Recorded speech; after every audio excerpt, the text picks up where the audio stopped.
Ah, la diarrhée aiguë. C'est un sujet un peu délicat, on va dire, mais tellement courant. Alors, dans ce décryptage, on va voir ensemble, très simplement, comment bien gérer la situation. Bon, alors on entre tout de suite dans le vif du sujet. Quand on fait face à une diarrhée aiguë, c'est quoi, au fond, le tout premier objectif? Qu'est-ce qu'on cherche à faire en priorité? Eh bien, l'objectif, il est double. Il y a bien sûr le confort, c'est évident, on veut que ça s'arrête.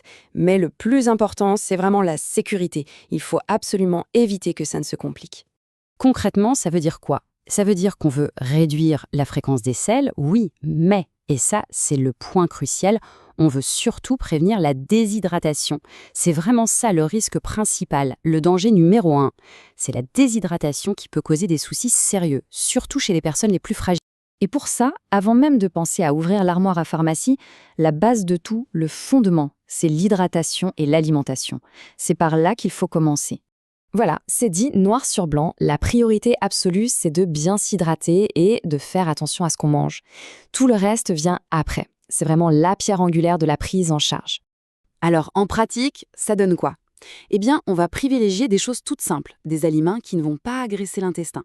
Du riz, des pâtes, des carottes bien cuites, des bananes. Et à l'inverse, on met de côté tout ce qui pourrait irriter. Les légumes verts, les plats épicés, les boissons glacées, les produits laitiers.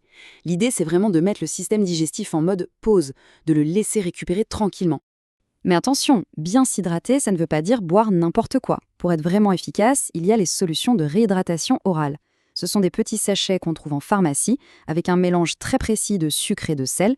Ce n'est pas pour le goût, c'est pour aider le corps à absorber l'eau beaucoup plus efficacement et à compenser toutes les pertes. C'est un outil essentiel, vraiment vital pour les personnes âgées ou fragiles. Maintenant, parlons des médicaments. Quelle est leur place dans tout ça? Parce que, et c'est important de le comprendre, ce n'est pas forcément le premier réflexe à avoir. Voilà, le message est très clair. On ne se jette pas sur les antidiarrhéiques de manière systématique. Ce n'est pas un automatisme. C'est une option, un outil à utiliser ou pas en fonction de la situation. Leur utilisation va dépendre de l'intensité des symptômes et parfois aussi d'autres maladies qu'on pourrait avoir. Mais, et je le répète, ils ne remplacent jamais, au grand jamais, la base, le régime alimentaire adapté et la réhydratation. Et un autre point important, la plupart du temps, la cause est virale, donc les antibiotiques, ils ne servent à rien. Bon, imaginons que la situation justifie de prendre un médicament. Quelles sont les options sur la table? Regardons d'un peu plus près les différentes catégories qui existent. Pour y voir clair, on va se concentrer sur les deux grandes familles d'antidiarrhéiques qui sont privilégiées. D'un côté, les ralentisseurs du transit et de l'autre, les antisécrétoires. On a donc deux mécanismes d'action bien distincts. Le premier, le loperamide, c'est un peu le frein de l'intestin. Il réduit les contractions pour que tout aille moins vite.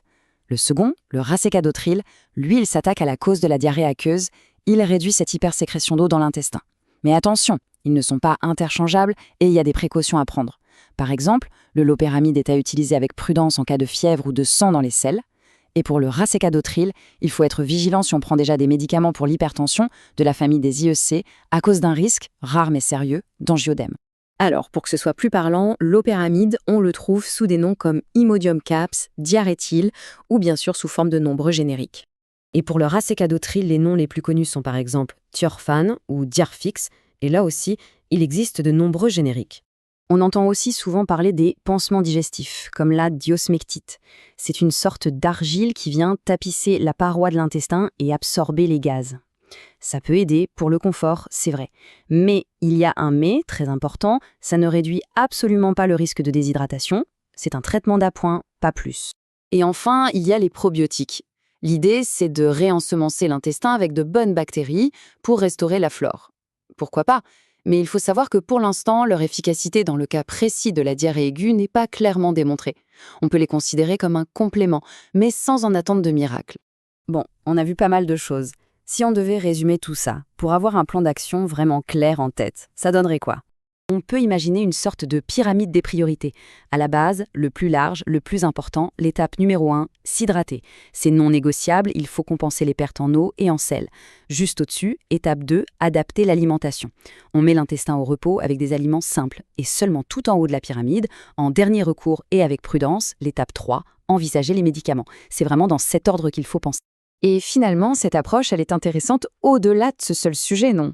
Le fait de toujours prioriser les besoins fondamentaux du corps, l'hydratation, la nutrition, avant de se tourner vers une solution médicamenteuse. Ça pourrait peut-être changer notre manière de voir bien d'autres petits soucis de santé du quotidien.